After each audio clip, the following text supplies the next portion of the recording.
I'm going to make a quick video on this dryer repair that I just completed. In a second or so, the burner is going to come on, and I'm going to talk a little bit about what's supposed to happen.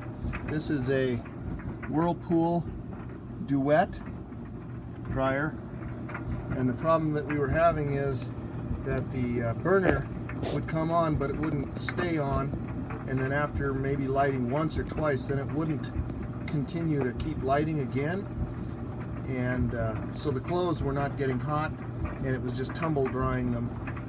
So the internet showed a number of different tests that you were supposed to do with a voltmeter and so forth, which I didn't have to do because I was able to diagnose the problem by seeing what the dryer was doing.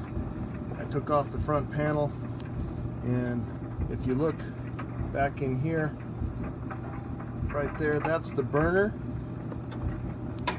and in a second that will start to glow with the igniter, and once that igniter glows, there it goes. So the igniter is glowing, and my igniter was glowing just fine, but the fire wouldn't start. And the thing that starts the fire once the igniter glows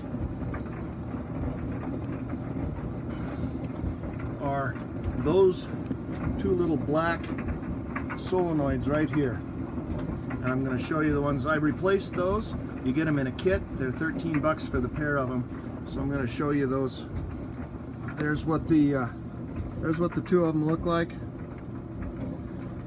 13 bucks for the two of them.